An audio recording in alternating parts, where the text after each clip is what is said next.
والمرسلين بالقاسم محمد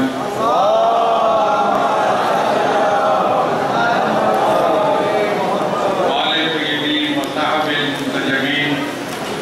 أما بعد فقد قال عليه السلام: أوصيكما بتقوى الله والنظم أمركما.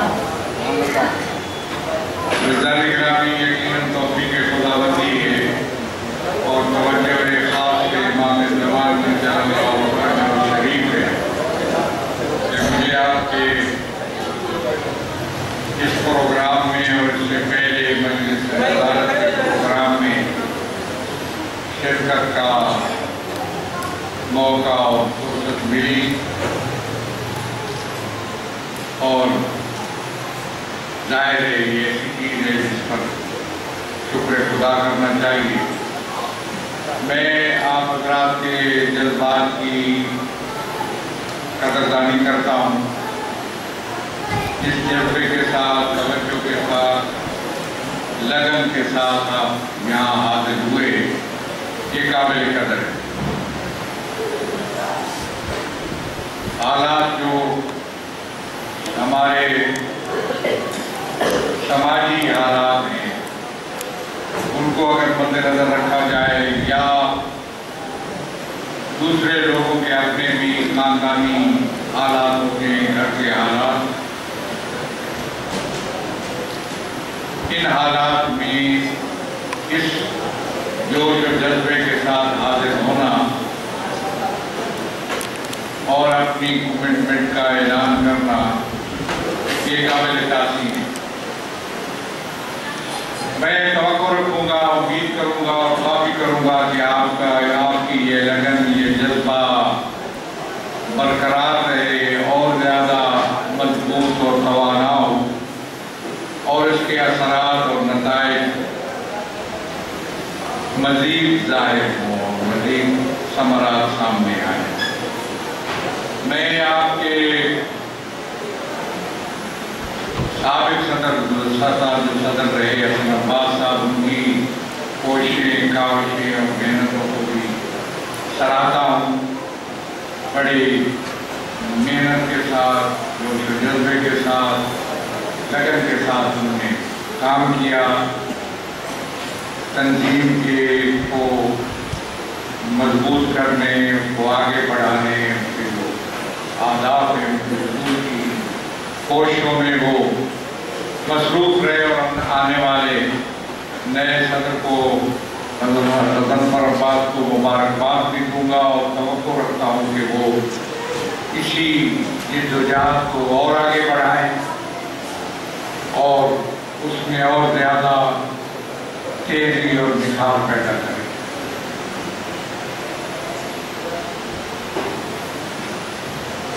بڑی واضح سی بات ہے کہ آپ اس مقصد کے لیے یہاں اکٹھے ہوئے ہیں۔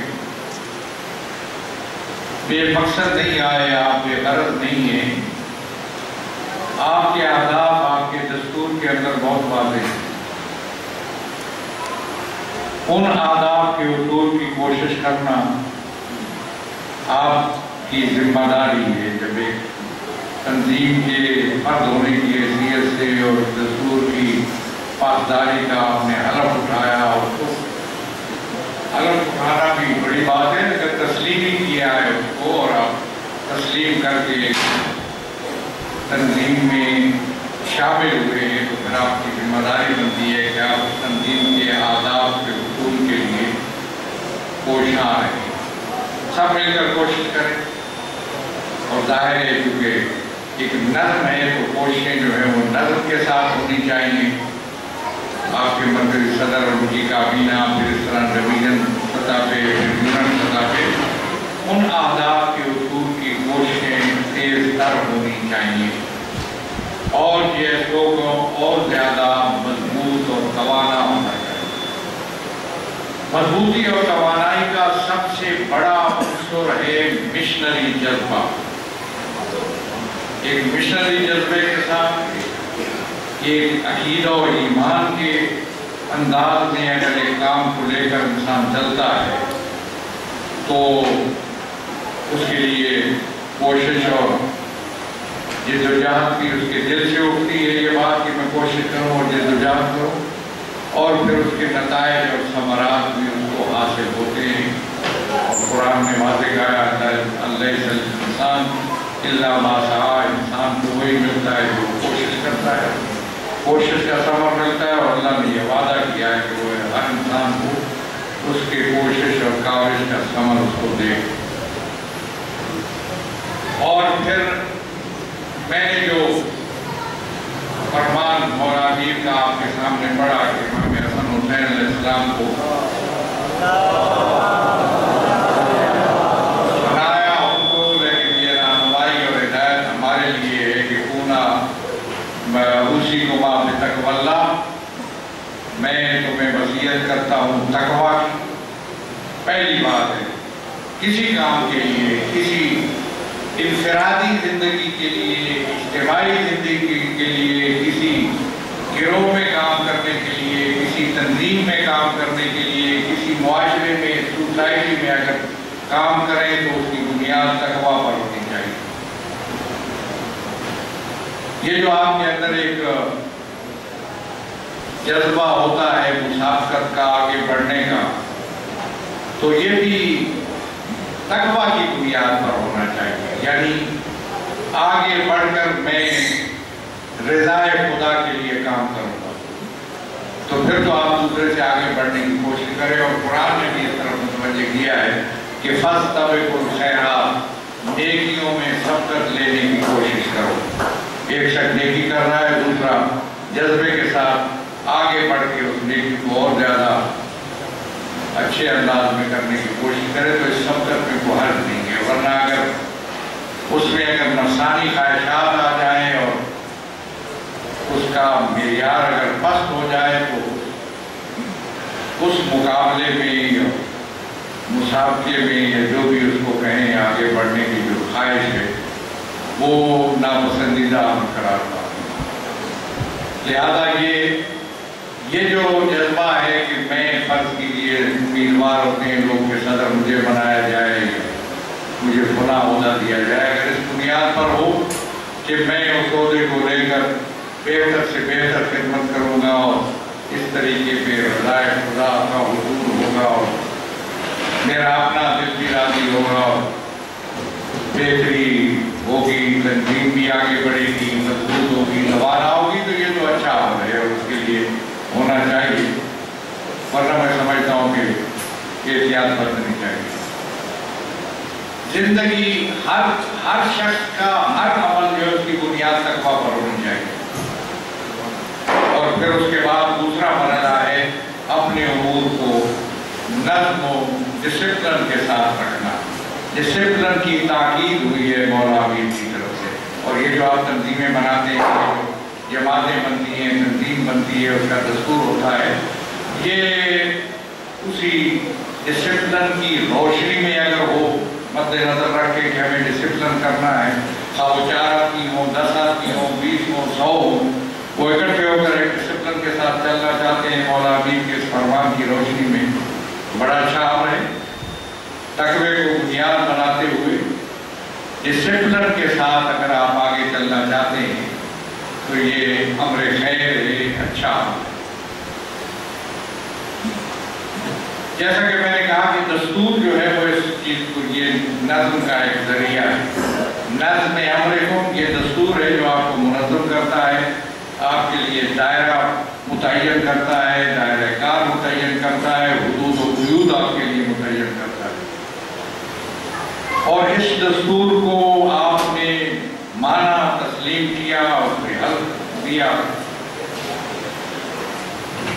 تو اس کے آپ پابند ہیں۔ قرآن کریم میں باتیں ہے اوفوا بالعقود، معاملات کرتے ہو تو معاملات کو نبھایا کرو۔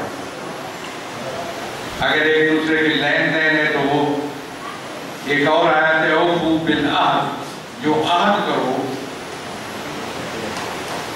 اس عہد کو بھی نبھانا آپ کے لیے ضروری ہے۔ اس کے بارے میں سوال بھی ہوگا، آپ اس تنظیم میں داخل ہوئے تو آپ نے عہد کیا ہے، یہ حق اٹھانا، یہ تنظیم کے اندر جمہوریت کی رکنیت یہ عہد ہے کہ میں اس تنظیم کا جو دستور ہے اس کی پابندی کروں گا اور اس کے جو آداب و مقاصد ہیں اس حصول کے لیے کوشاں ہوں۔ لہذا احساس کی پابندی کرنا ایک شرعی فریضہ بھی ہو جاتا ہے، ایک سماجی ہے، ایک سوشل کنٹریکٹ ہے آپ کا، اور ایک شرعی فریضہ بھی ہے جب ایک چیز کو آپ نے طے کر لیا آپ کے اوپر۔ حتیٰ کہ علماء کرام آپ کو بتائے کہ نماز عہد بھی ایک ہے جو پڑھنی ہوتی ہے انسان کو باہر۔ تو یہ اس کو آپ اس انداز میں لے کر آگے چلیں۔ پھر میں سمجھتا ہوں کہ چونکہ آپ کی تنظیم اور دستور کے اندر جو آداب ہیں وہ بہت زیادہ ہیں، کافی ہیں، سب پر عمل کیا جا سکتا ہے، سب پر عمل ہونا چاہیے، لیکن حالات کے تقاضوں کے مطابق آپ کو ترجیحات کا تعین کرنا ہوگا۔ ان حالات میں جو اس وقت ہمیں درپیش ہیں، ہماری سوسائٹی کو جو حالات درپیش ہیں، تشیع کو درپیش ہیں، ملک کو درپیش ہیں، حتیٰ کہ بین الاقوامی تناظر کو بھی کسی حد تک مد نظر رکھنا ہوگا کہ دنیا کے اندر طلبہ تنظیمیں اس وقت کن اہداف کے لیے سرگرم ہیں اور کن کے لیے وہ کوشاں ہیں۔ وہ تنظیمیں جو مثبت سوچ رکھتی ہیں، منفی سوچ والی نہیں، تو ان کے تو نزدیک ہی نہیں بڑھنا چاہیے۔ مثبت سوچ رکھنے والی طلبہ تنظیمیں دنیا کے اندر کن کن اہداف کو مد نظر رکھ کر اپنی توانائیاں اور طاقتیں صرف کر رہی ہیں، اس سے بھی سبق حاصل کیجیے۔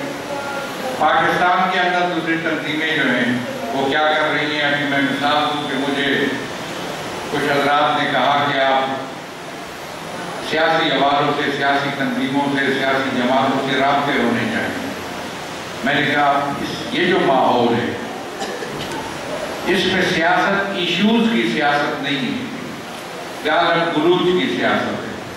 جتنی بھی جماعتیں ہیں سب کچھ جی ہوئی ہیں ایک دوسرے کو نیچا دکھانے میں، ایک دوسرے کی کردار کشی میں، ایک دوسرے پر الزام تراشی میں۔ صحیح جگہ میں نہیں جاتا، کوئی کرپشن میں ملوث ہے یا نہیں، میں اس کی بات نہیں کرتا، میں آگے نہیں بڑھوں گا۔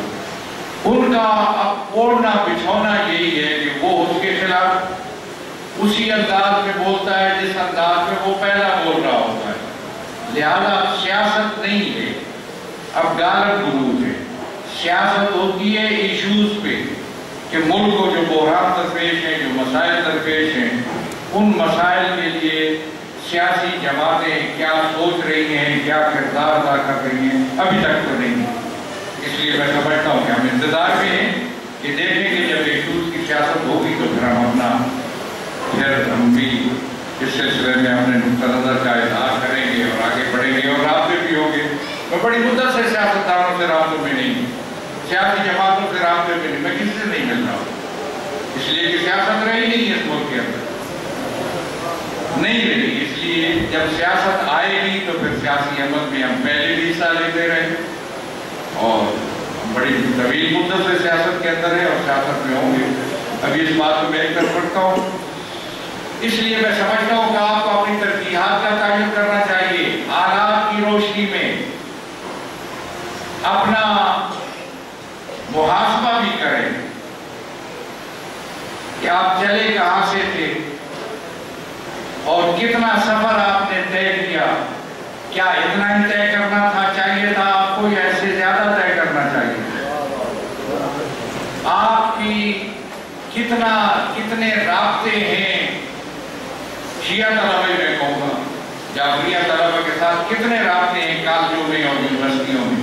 ابھی مولانا اقبال توجہ آپ کی دلا رہے تھے، وہ بھی انتہائی قابل غور بات ہے کہ جو لوگ یونیورسٹیوں میں پڑھے ہیں وہ مختلف جگہوں پہ ان کو سیٹ بھی کیا گیا ہے۔ یہ فلانی کتاب ہے، یہ فلانی ہے جس میں تشیع کے خلاف بھی ان کا ایک منصوبہ ہے اور اس کو مختلف حوالوں سے وہ چلا رہے ہیں۔ ابھی وقت ہوا تو اس کی بات کروں گا، اور یہ بھی اس فلانی کا حصہ ہے کہ اپنے مخصوص انداز میں مخصوص مائنڈ سیٹ والے لوگ مختلف جگہوں پہ ان کو متعین کیا جائے، لگایا جائے تاکہ ان کے مقصد کے مطابق وہ ملک کے جو نظام ہے، سسٹم ہے، اس کو چلانے میں ممل ثابت ہو سکے۔ اس کو بھی مد نظر رکھیے۔ یہ کیوں نہ ہو کہ کیا یہ افسوس سے نوجوان ابھرے جو وہی صلاحیتیں اور وہی ان کے اندر شرائط اور قواعد موجود ہوں جو ان سیٹوں پر بیٹھے ہوئے لوگوں پر موجود ہیں. پھر ہم کہہ سکتے ہیں، ہم بات بھی کر سکتے ہیں، اور اگر اس میں انہوں نے کوئی اس کو نظر انداز کیا تو ظاہر ہے کہ گفتگو ہو سکتی ہے، احتجاج ہو سکتا ہے، بات ہو سکتی ہے.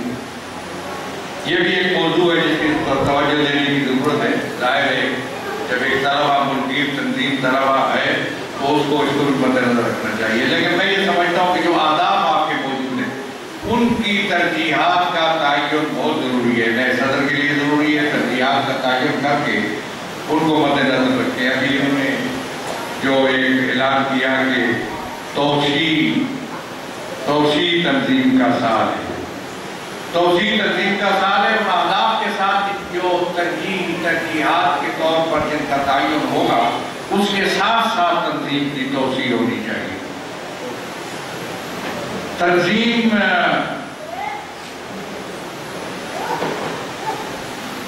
مضبوط اور توانا ہونی چاہیے. مضبوط توانا تب ہوتی ہے جب تنظیم کی تربیت ہو، لوگوں کے اندر، جوانوں کے اندر، طلبہ کے اندر اویئرنیس ہو، آگاہی ہو، شعور ان کے اندر اجاگر ہو. وہ اپنی اہداف کو، اپنے مقاصد کو، اپنی ذمہ داریوں کو وہ سمجھیں. آپ نے عنوان قرار دیا ہے اس کنونشن کا احیاء حسینیت اور معمار مستقبل. احیاء حسینیت کنونشن اور معمار مستقبل کانفرنس. ان کو کھوکھلے الفاظ نہ رکھیے، جاندار ہونے چاہیے یہ الفاظ عناوین جو آپ نے بنائے ہیں. صرف عنوان کے لیے بھائی حسینیت کا ایک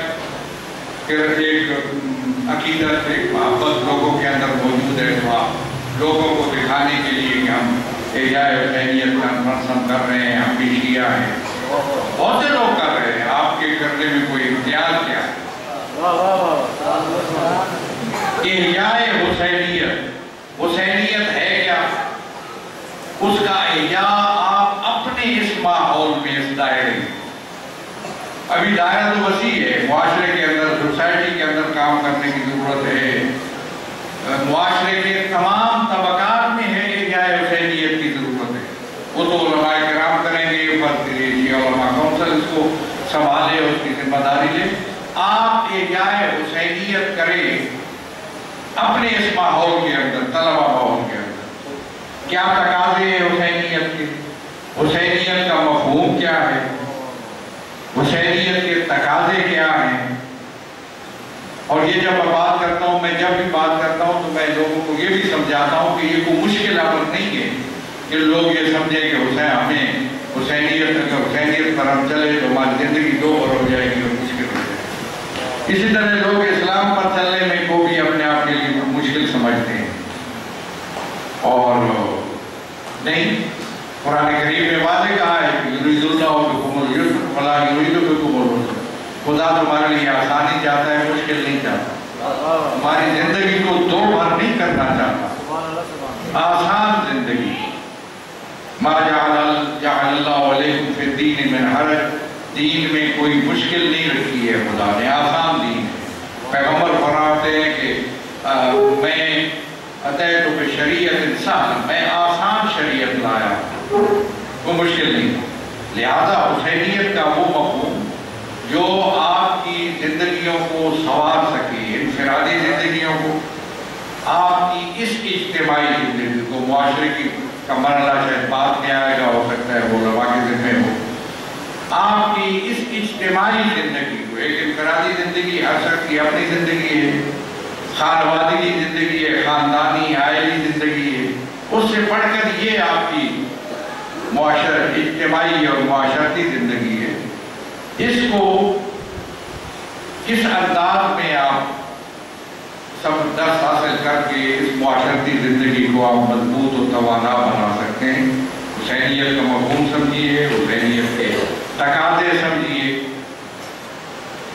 اور بڑا واضح سید الشہداء نے اپنے مقاصد کو بڑا واضح کیا. آپ کو مطالعہ کیجئے امام حسین علیہ السلام کے وہ جو سفر کیا حضرت نے, جس منزل پہ پہنچے امام نے خطبہ ارشاد فرمایا, اور اس خطبے میں انہوں نے اپنے اہداف کو, اپنے مقاصد کو واضح کیا, اپنے نظریات کو واضح کیا, اپنے ویژن کو واضح کیا.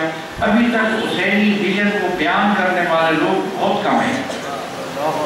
اتنا آپ نے اتنا بڑا ایک سسٹم ہے آپ کے پاس عزاداری کا, اتنا بڑا ایک آپ نے پروگرام کیا اور منایا حسین کو, محرم کو اور کربلا کو, لیکن ویژن حسین کے ویژن کے بارے میں کہیں گفتگو ہوئی. کسی نے سید الشہداء کے اہداف و مقاصد کو مد نظر رکھ کر حالات کیا تھے,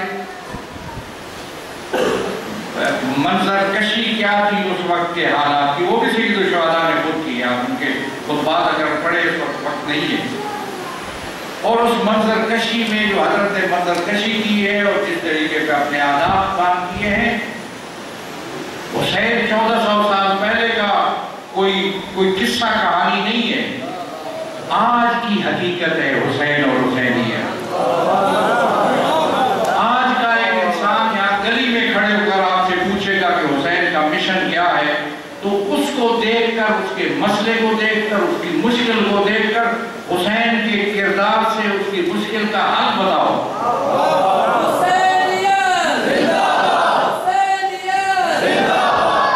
ایک تو محبت اور عقیدت ہے, جیسے اولیاء کے ساتھ, بزرگوں کے ساتھ لوگوں کی عقیدت و محبت ہوتی ہے, آل محمد کے ساتھ محبت و عقیدت فرق رکھتی ہے.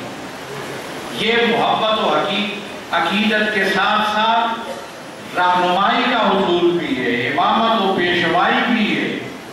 دوسروں میں ایسا نہیں ہے. وہ اسے محبت کرتے ہیں, ان چڑھاوے چڑھاتے ہیں, عقیدت کا اظہار کرتے ہیں, منتیں مانتے ہیں, احترام کرتے ہیں, ایسی بات ہے کہ نہیں پڑتا. لیکن آل محمد کے ساتھ جو عقیدت و محبت ہے, وہ محبت و عقیدت بھی ہے, اور یہاں محبت و عقیدت ہے ان سے ہدایت و رہنمائی لینے کی. حسین امام ہے, ہما امامان, دونوں میرے بیٹے امام ہیں, حسن و حسین. کاما اوقاتا, کھڑے ہو جائے تب بھی امام ہیں, بیٹھ جائیں تو تب بھی امام ہیں, صلح کرے تب بھی امام ہیں, اور کربلا میں اگر گردن کٹائیں تب بھی امام ہیں. کیا, اور صرف یہی نہیں ہے کہ کربلا میں سید الشہداء کی گردن کٹ گئی, شہید ہو گئے. سید الشہداء کا کردار کیا تھا, حسینیت ہے کیا. آج حسینیت میرے اس ملک کے, اس گلی کوچے کے لوگوں کے مسائل کا حل کیا پیش کرتی ہے. مجھے ایسا تناظر میں حسینیت کو دیکھنا.